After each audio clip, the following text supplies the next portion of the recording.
Hey guys, good morning. I'm quiet because the kids are still sleeping. I may have a little problem and I'll show you what that problem is.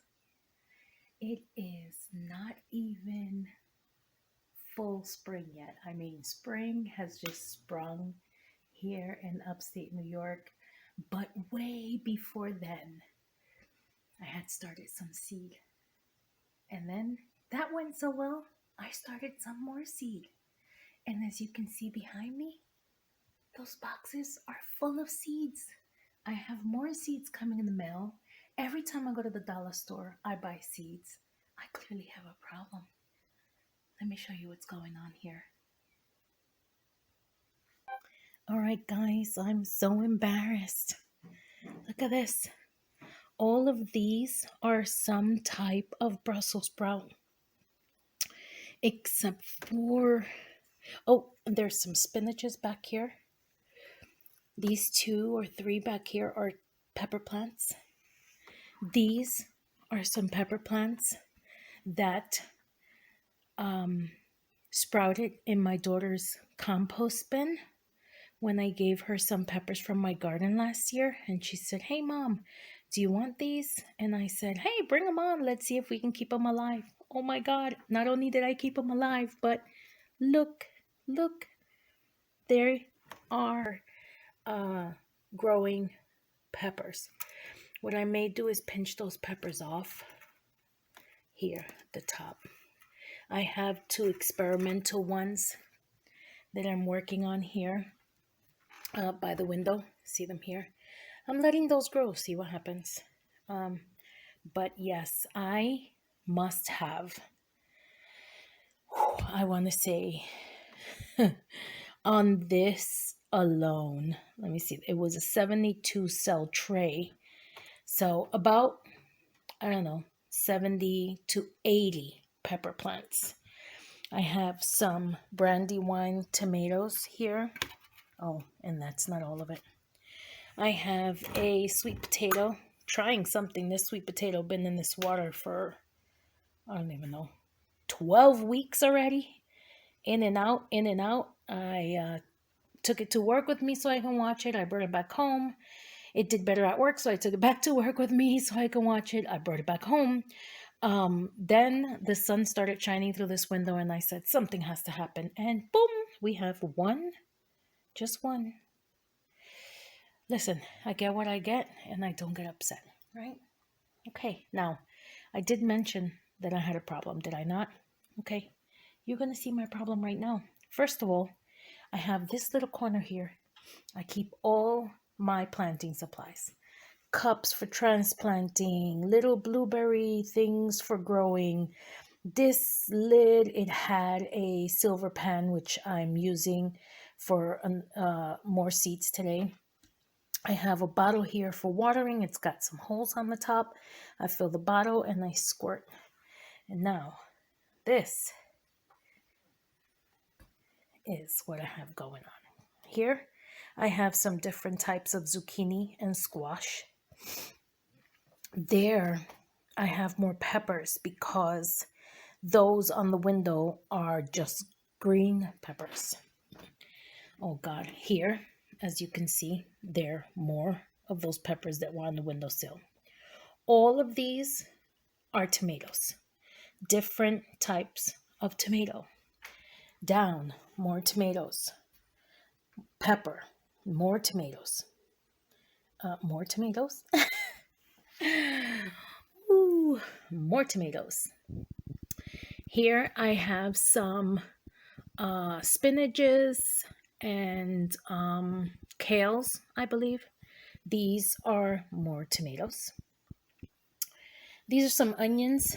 I keep watering them. I don't know how well they're doing. They're green, so this was an experiment. I watched the Deep South Homestead channel, and they said that if you bury a sweet potato kind of deep, it will grow, and I'm still waiting. It's been there a while.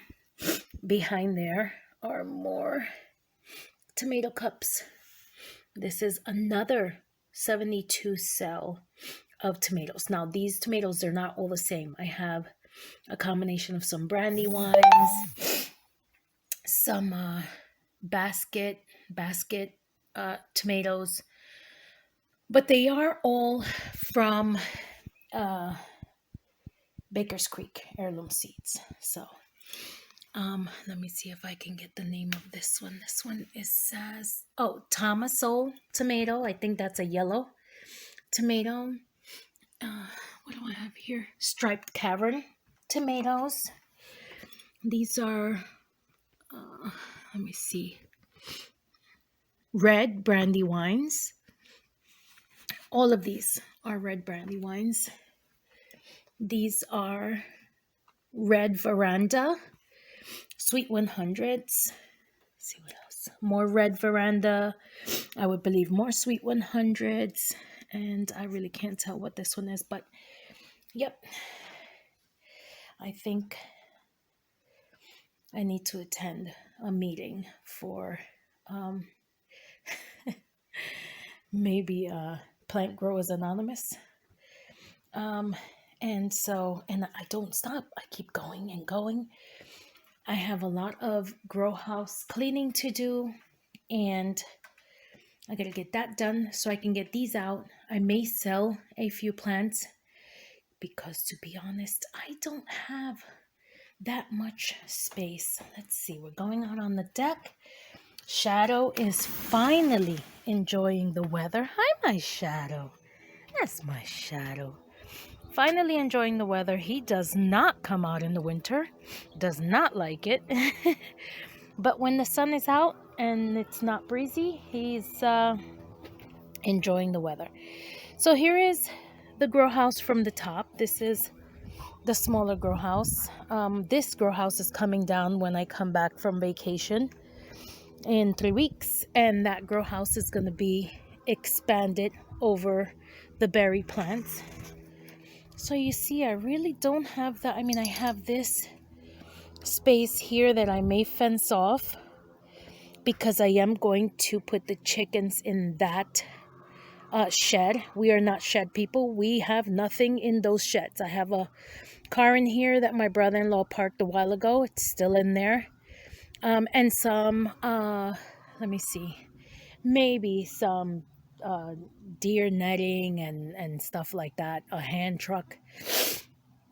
This one here is kind of empty. I have some brick in there that I will pave a little walkway to the new coop. I'm gonna put the chickens in there, and we'll show you that project. Right now the chickens are in here, and I had to split them because there were too many chickens here. They would fight, and then there were chickens over there, and so I put some chickens over there and some chickens here. I wanted to join the two houses, but I think this year we'll try just putting them over there. They can have a long run. The run can come at least up to here and then close out all the way. I think that'll keep them busy for a while. That's the pool house. As you can see, I don't have very much space. There goes the wood burning fire stove. I plan to try to clean up and maybe either take it back to the shed, because yes, it was in the shed. We traded that wood burning stove that we had on the homestead, on the premises.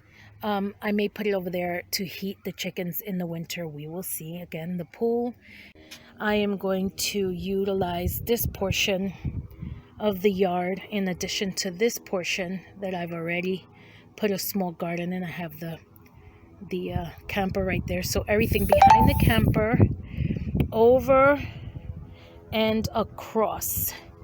This tree is going to go because it makes a big mess. And that's what I hope we can do this year. I purchased some posts and some fencing. I'm also going to reuse this fence because now the back of this is going to be past the berry bushes. I want to keep the berries growing as long as I can this year. So I'm going to encase all the berry bushes. This is the little piece I cut off. And then I can move this fence again because I moved it from the front of the yard. And I'll move it again, maybe to this space here. Maybe I can get it on that space there. And then I'll go all the way from there across and down and maybe behind this. We'll see how close to the house I get with my garden. I may actually utilize some of the front yard as well. We will see. Well, that's it for this video. And if you have any ideas, you know, do me a favor, put them in the comments below. The tour of the grow houses is pretty much over. I will give you another tour of the deck when we're done pulling the grow house, and I will give you another tour of the grow house when we expand it. But for now, that's pretty much it. I will be going on vacation in a week or so. Whew, 5 days. I gotta pack to